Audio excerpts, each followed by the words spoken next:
नमस्कार, आपका बहुत स्वागत है इंडिया वॉइस पे। मैं हूं आपके साथ समृद्ध मिश्रा। वक्त तो चला है देवभूमि समाचार का, तो बुलेटिन की शुरुआत करते हैं पहली खबर के साथ। देहरादून में पीआरडी स्थापना दिवस पर सीएम पुष्कर सिंह धामी ने रैतिक परेड की यहां पर सलामी दी है। सीएम धामी ने कहा कि राज्य की सुरक्षा और आपदा प्रबंधन में पीआरडी जवानों का योगदान बहुत महत्वपूर्ण होता है। उन्होंने सभी पीआरडी जवानों को स्थापना दिवस की शुभकामनाएं दी हैं। कार्यक्रम में खेल मंत्री रेखा आर्या भी उपस्थित रहीं। पीआरडी जवान बाढ़, भूकंप और भूस्खलन जैसी आपदाओं में राहत बचाव का अहम कार्य करते हैं। साथ ही वे सामुदायिक सेवा, विकास कार्यों और कानून व्यवस्था में भी सहयोग देते हैं।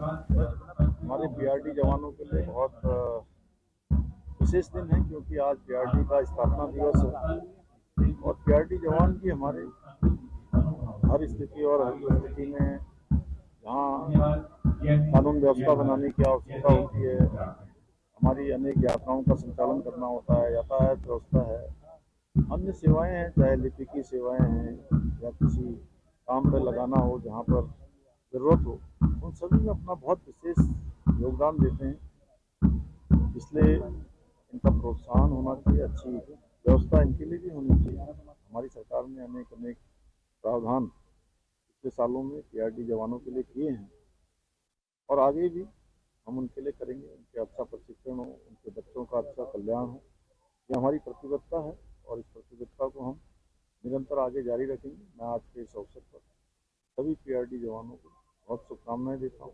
बधाई देता हूँ, पूरे विभाग को बधाई देता हूँ।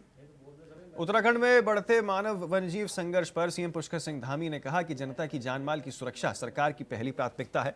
उन्होंने वन विभाग समेत सभी संबंधित विभागों को कड़े निर्देश यहां पर जारी कर दिए।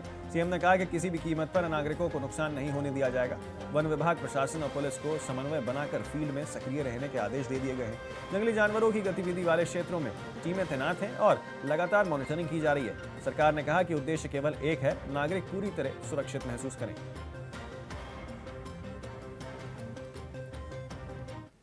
माल की क्षति नहीं होनी चाहिए, उसके लिए हमने वन विभाग, अन्य विभाग, जिले के अधिकारी, उन सभी को कहा है कि समन्वय बनाकर निगरानी करें और लोगों को बीच में जाकर उनकी हर प्रकार से सुरक्षा हो, उसकी व्यवस्था को संपन्न करने का काम सभी विभाग और जिला एडमिनिस्ट्रेशन मिलकर इसको आगे बढ़ाएंगे। और विशेषकर जो हमारे फॉरेस्ट डिपार्टमेंट के लोग हैं, डीएफओ हैं, उनके एसडीओ हैं, रेंजर हैं, उनका सबका उत्तरदायित्व तो फिक्स किया जा रहा है।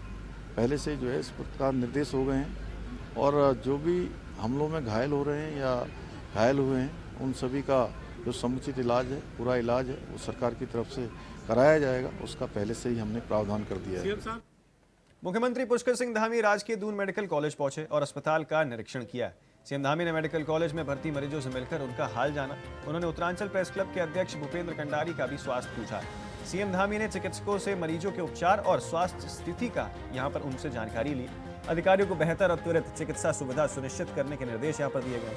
मुख्यमंत्री ने सभी मरीजों के शीघ्र स्वस्थ होने और लाभ की कामना की।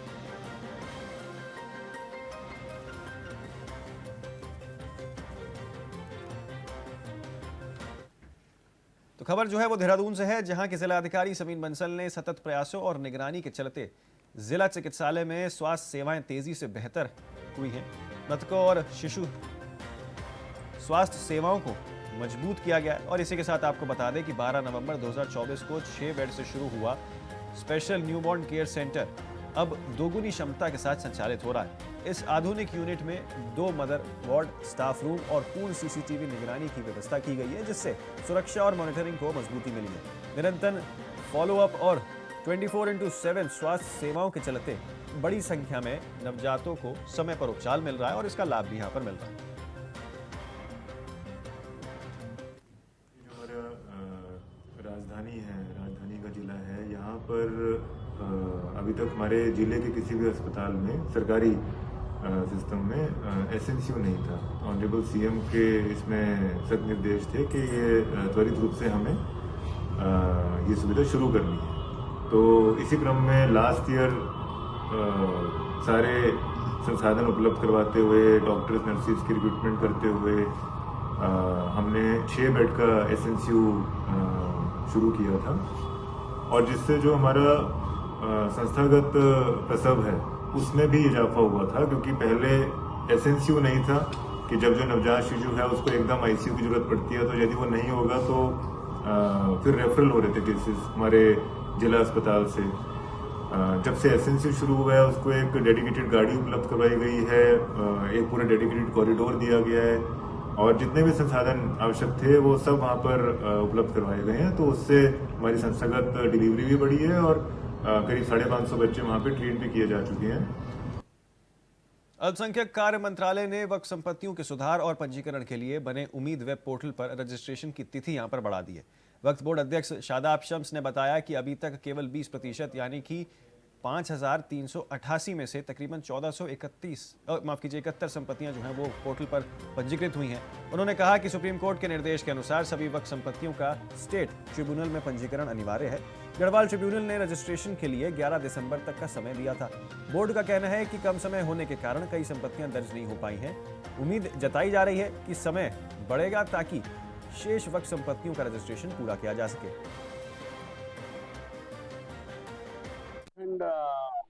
भी लगातार जो उम्मीद पोर्टल आया था वक्फ अमेंडमेंट एक्ट के बाद उसके ऊपर अपनी संपत्तियां दर्ज कर रहा था, लेकिन कई कारणों से हमारे यहाँ संपत्तियां 20% के करीब ही दर्ज हो पाई, यानी कि 5,388 में से कि मात्र 1,417 संपत्ति दर्ज हो पाई थी। इसलिए माननीय सर्वोच्च न्यायालय का यह आदेश था कि समय सर्वोच्च न्यायालय ना बढ़ा के कि सब अपने अपने स्टेट में जो अपने वक्फ ट्रिब्यूनल है उसमें जाए। तो उत्तराखंड वक्फ बोर्ड भी वक्फ ट्रिब्यूनल गया है।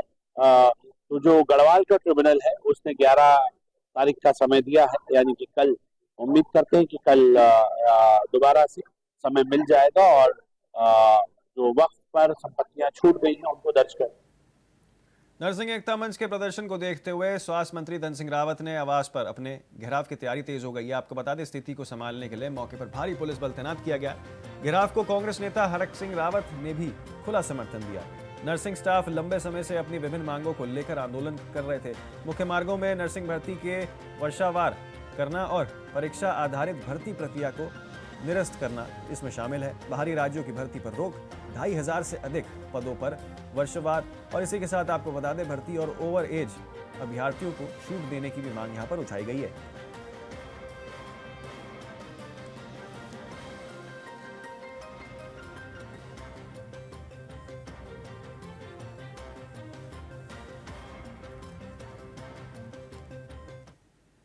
मसूरी नगर पालिका अध्यक्ष मीरा सकलानी ने पोस्ट ऑफिस के पास शौचालय पुनर्निर्माण कार्य का औचक निरीक्षण किया और निर्माण को तुरंत रुकवाया है।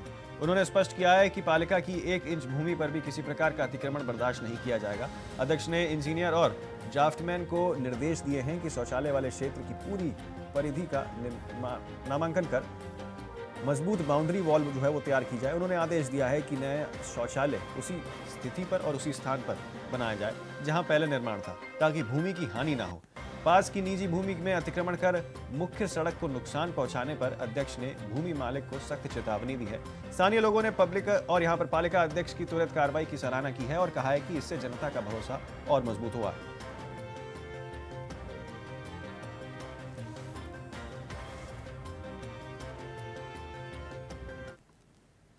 खबर हरिद्वार से है, जहां प्रेमनगर आश्रम के पास नेशनल हाईवे पर तेज रफ्तार का कहर देखने को मिला।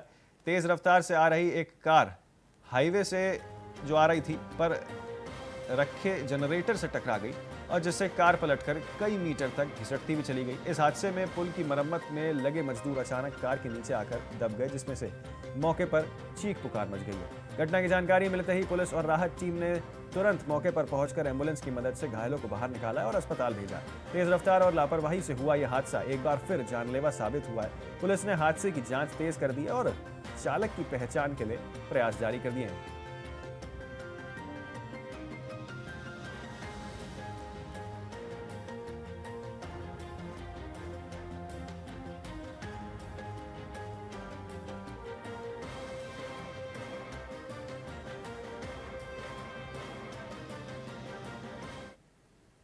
मनबुलपुरा अतिक्रमण मामले में आज सुप्रीम कोर्ट का फैसला आना है। आपको बता दें, इसी को देखते हुए हल्द्वानी ने अभूतपूर्व सुरक्षा व्यवस्था लागू कर दी है। संवेदनशील क्षेत्रों में अतिरिक्त पुलिस फोर्स तैनात कर दिया गया और इसी के साथ आपको बता दें कि इलाके को छावनी में बदल दिया है। फैसले से पहले राजनीतिक बयानबाजी भी तेज हो गई है। बीजेपी प्रवक्ता कुंवर नृपेंद्र सिंह ने कहा कि सर्वोच्च न्यायालय का निर्णय सभी के लिए सर्वमान्य होगा।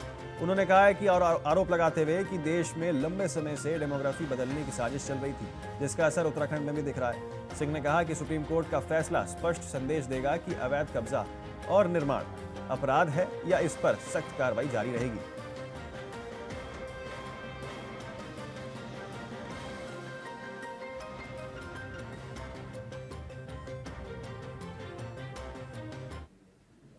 फिलहाल एक बहुत छोटे से ब्रेक के लिए रुक रहे हैं, आप कहीं ना जाएं, बने रहें सिर्फ इंडिया वॉइस के साथ। ब्रेक के बाद फिर एक बार आपका स्वागत है। आगे बढ़ते हैं बाकी खबरों की ओर। अगली खबर जो है वो देहरादून से है, जहां हाल ही के दिनों में पुलिस की सक्रियता त्वरित कार्रवाई से अपराधों में उल्लेखनीय कमी दर्ज की गई है।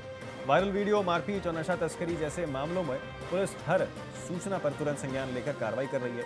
बिंदालपुर और मद्रासी कॉलोनी जैसे संवेदनशील क्षेत्रों में शिकायतों में कमी आई है। इसी के साथ आपको बता दें, एसपी सिटी प्रमोद कुमार के अनुसार ANTF, SOG और थाना पुलिस की संयुक्त कार्रवाई से कई सत्यापन, FIR और बांग्लादेशियों के जेल और डिपोर्टेशन की कार्रवाई भी शुरू कर दी गई है। पुलिस कॉलेजों में छात्रों के ब्लड सैंपल लेकर और नशा मुक्ति शपथ पत्र भरवाकर नशे के खिलाफ सख्त अभियान भी चला रही है। ये बात भी यहाँ पर पुलिस की ओर से कही गई।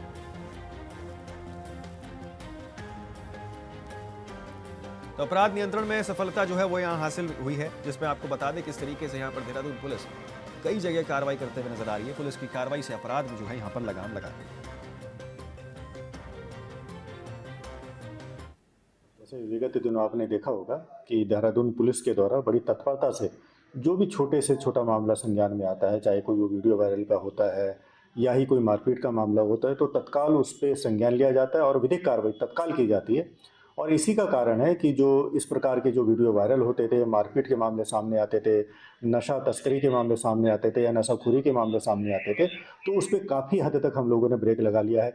कुछ ऐसी लोकेलिटीज़ हैं जैसे कि बिंदालपुर के आसपास वाला एरिया है या ये मद्रासी कॉलोनी वाला एरिया है, तो यहाँ भी आपने देखा होगा कि पहले से की शिकायतें लगभग आना वहाँ से बंद हो गई हैं। देखिए, उसका पूरा का पूरा जो काम है वो मैनेजमेंट और जो टीम वर्क हमारे द्वारा ANTF की टीम, SOG की टीम हो गई है या थाना पुलिस के द्वारा जो मिलकर काम किया गया है, ये उसी का नतीजा है। जैसे कोई मामला संज्ञान में आया तो तत्काल उस टीम गठित की जाती है और टीम गठन के उपरांत जो भी आवश्यक कार्रवाई होती है, विधिक कार्रवाई होती है, तत्काल उसको हमारे द्वारा अमल में लाया जाता है। और साथ ही साथ जैसे ऑपरेशन कालनेमी के तहत हमारे द्वारा काफ़ी बढ़िया काम किया गया है। इसमें कई सौ लोगों के हमारे द्वारा सत्यापन किया गया है, इसमें FIR भी की गई हैं। कई बांग्लादेशियों को भी हमारे द्वारा जो है जेल भेजा गया है, कई बांग्लादेशियों को डिपोर्ट भी किया गया है।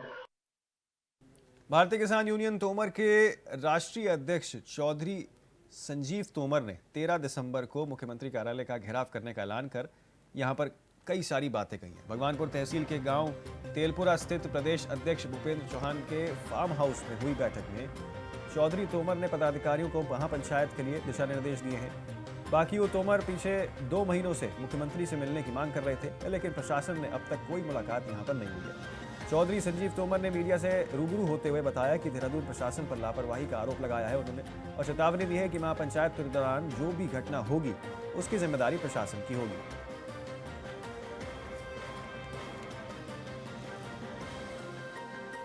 तो देखिए, 13 दिसंबर को यहाँ पर CM कार्यालय का घेराव करने की बात जो है वो फिलहाल सामने निकल के आ रही है। आपको बता दें कि बाकी यानी कि यहाँ पर उनकी ओर से महापंचायत की बात की गई थी और लगातार पिछले 2 महीने से यहाँ पर वो मुख्यमंत्री से मिलने की बात कर रहे थे, लेकिन उन्होंने साफ तौर पर कहा है कि मुख्यमंत्री से मुलाकात संभव नहीं हो पा रही है, जिसका उन्होंने सीधे इल्जाम और आरोप यहाँ पर देहरादून प्रशासन के ऊपर लगाया।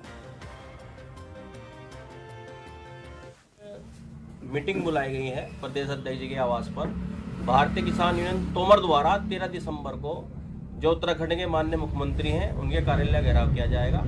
लगभग 24 से 25 मांगे हमारी इसमें रहेंगी, जैसे कि गन्ने का भाव 500 रुपये क्विंटल हो, बकाया भुगतान जल्द से जल्द कराया जा, जो पहाड़ी क्षेत्र के किसान हैं उन्हें कृषि यंत्र दी जा, और जो उनकी छोटे पहाड़ी किसान छोटे हैं वहाँ पर छोटे जमींदार हैं उन्हें खेती से ट्रांसपोर्ट तक की सुविधा सरकार द्वारा दी जा। लोन सुविधा ऐसी हो जिसमें लगभग 60% सब्सिडी हो। और यहाँ पर जो पंचायत में हमारे पास किसान बैठे हैं उन्होंने बताया कि यहाँ पर जिस समय फसल किसान की बोता है और वो बड़ी हो जाती है उस समय जंगली जानवर हाथियों का झुंड से नष्ट कर देता है। तो हम सरकार के सामने बात रखेंगे, अगर जो फसल नुकसान हो रही है उसका सरकार मुआवजा दे और तारबंदी भी सरकार अपने खर्चे से करावे। तो ऐसे लगभग 24 से 25 मांगों को लेकर के भारतीय किसान यूनियन तोमर द्वारा 13 दिसंबर को एक महापंचायत जो है सीएम कार्यालय पर की जाएगी।